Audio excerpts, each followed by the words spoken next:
Γεια σας παιδιά, καλώς ήρθατε στο σημερινό επεισόδιο της Καθημερινής Μηχανικής. Στα προηγούμενα επεισόδια είχαμε δει τα πιο βασικά μέρη μιας μηχανής εσωτερικής καύσης και πριν εμβαθύνουμε σε αυτά και πούμε για ζητήματα όπως η λίπανση και η ψήξη, πάμε πρώτα να δούμε τους ρήπους μιας μηχανής εσωτερικής καύσης.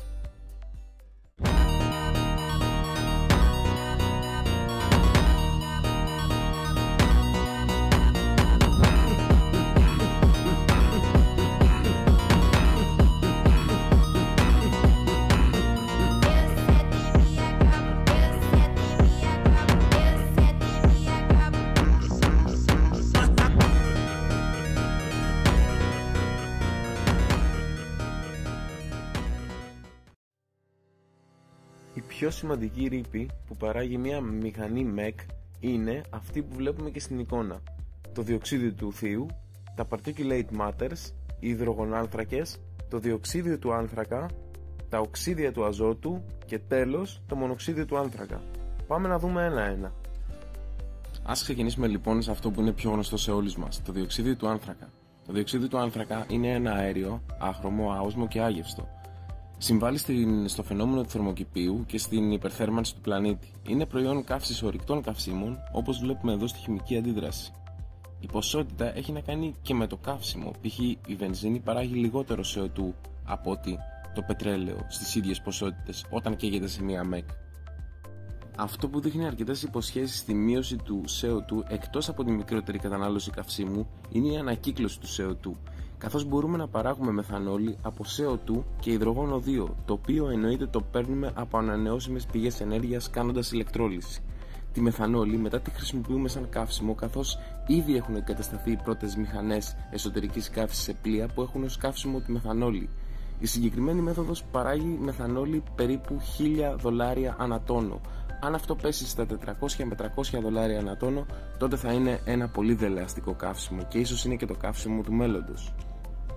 Ένα άλλο αέριο που μπορεί να έχετε ακούσει κάποιοι από εσάς είναι το οξύδιο του αζότου ή αλλιώς NOx. Το οξύδιο του αζότου είναι τοξικό αέριο το οποίο παράγεται κατά την καύση λόγω της υψηλής θερμοκρασίας του θαλάμου καύσης. Δεν έχει να κάνει με το καύσιμο το οποίο καίγεται, έχει να κάνει ξεκάθαρα με τον αέρα, γιατί το άζωτο βρίσκεται στον αέρα. Αυτό σημαίνει ότι ακόμα και μια μηχανή που καίει υδρογόνο θα παρήγαγε NOx, άσχετα αν δεν παράγει CO2 και όλα τα υπόλοιπα αέρια που είπαμε. Πολλές φορές το άζωτο, λόγω και της υγρασίας που βρίσκεται στον αέρα μέσα στον θάλαμο καύσης, παράγει και νητρικό οξύ, το οποίο συμβάλλει στην όξινη βροχή. Η προσπάθεια μείωσης του NOx είναι μόνο από τη μείωση της θερμοκρασίας της καύσης ή αλλιώς με γαλακτώματα νερού μέσα στο καύσιμο. Γι' αυτό θα δείτε πολλοί κατασκευαστές έχουν ξανασχεδιάσει τους θάλαμους καύσης έτσι ώστε να ρίξουν τη θερμοκρασία τους για να μην μπορεί εύκολα το άζωτο να διασπαστεί και να κάνει οξύδια του αζότου. Επίσης έχουμε και τους καταλύτες, οι οποίοι οι περισσότεροι περιέχουν ρόδιο και με τη βοήθεια του ροδίου μετατρέπουν τα οξύδια του αζότου σε μοριακό άζωτο και οξυγόνο. Πάμε τώρα στο επόμενο αέριο, το οξύδιο ή το διοξείδιο του θείου. Τα οξύδια του θείου είναι και αυτά τοξικά για τον άνθρωπο και το περιβάλλον. Όπως και τα οξύδια του αζότου, με την εμφάνιση υγρασίας παράγουν θηϊκό οξύ και συνεπώς συμβάλλουν στην όξινη βροχή. Επίσης, το θηϊκό οξύ κάνει και σημαντική ζημιά στα μέταλλα της μηχανής που έρχεται επαφή. Ο περιορισμός του επιτυγχάνεται μειώνοντας το καύσιμο που καίμε σε περιεκτικότητα θείου. Γι' αυτό η βενζίνη και το ντίζελ που χρησιμοποιούμε στα αμάξια μας έχει ελάχιστες ποσότητες θείου, καθώς το έχουμε αποβάλει. Οι περισσότεροι όμως ακόμα ηλεκτροπαραγωγοί σταθμοί που καίνε ακόμα καύσιμο με θείο ή τα μεγάλα φορτηγά πλοία χρησιμοποιούν τα σκράμπερ για την μείωση εκπομπής θείου. Τα σκράμπερ είναι συσκευές που ξεπλένουν τα καυσαέρια με θαλασσινό ή γλυκό νερό και μέσα τους περιέχουν μέταλλα πλούσια σε ασβεστόλιθο, καθώς ο ασβεστόλιθος και τα οξύδια του θείου μας παράγουν αλάβαστρο ή αλλιώς γύψο που δεν επηρεάζει αρνητικά το περιβάλλον αλλά ούτε και τους ανθρώπους. Το επόμενο αέριο είναι το μονοξύδιο του άνθρακα. Το μονοξύδιο του άνθρακα είναι το τοξικότερο αέριο που παράγεται από την καύση μιας MEC. Είναι άκρως επικίνδυνο για τον άνθρωπο σε μεγάλες ποσότητες, καθώς μόλις με 1200 ppm σε κλειστό χώρο και έκθεση λίγων λεπτών μπορεί να αποβεί μοιραίο. Υπάρχουν πολλά περιστατικά από δηλητηρίαση και θάνατο μονοξυδίου του άνθρακα. Παράγεται κυρίως από την ατελή καύση του άνθρακα που περιέχουν τα ορυκτά καύσιμα.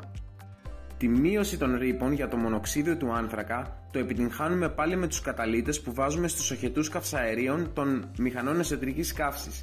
Η στοιχειομετρία του καυσίμου και του αέρα πρέπει να είναι σωστή για να έχουμε καλά αποτελέσματα του καταλύτη, καθώς αν έχουμε παραπάνω καύσιμο από ό,τι αέρα, θα έχουμε περισσότερο μονοξίδιο. Συγκεκριμένα, οι καταλύτες περιέχουν πλατίνα και παλάδιο, τα οποία μετατρέπουν το μονοξίδιο του άνθρακα και τους άκαυστους υδρογονάνθρακες σε νερό και διοξίδιο του άνθρακα, που είναι λιγότερο επιβλαβή. Από ό,τι βλέπουμε μέχρι τώρα, υπάρχουν πολλές λύσεις για τη μείωση μόλυνσης του περιβάλλοντος από τις ουσίες της καύσης μιας ΜΕΚ. Υπάρχουν ακόμα πάρα πολλές λύσεις που δεν προλαβαίνουμε να πούμε σε ένα βίντεο, όπως οι καταλύτες αμμονίας, η επανακυκλοφορία των καυσαερίων, η επένδυση της γνώσης σε καινούργια καύσιμα όπως εθανόλη, μεθανόλη, υδρογόνο, οι ανανεώσιμες πηγές ενέργειας και άλλα πολλά. Το πρόβλημα δεν βρίσκεται στις μηχανές εσωτερικής καύσης, αλλά στο καύσιμο που χρησιμοποιούμε.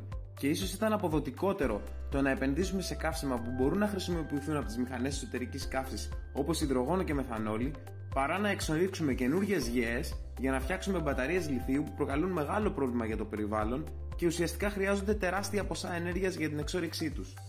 Αυτά ήταν τα βασικότερα αέρια που παράγονται κατά την καύση των μηχανών μας. Αν θες να μάθεις περισσότερα, κάνε συνδρομή, καθώς θα ακολουθήσουν και άλλα ενδιαφέροντα βίντεο σαν γι' αυτό. Μέχρι τότε, καλή συνέχεια.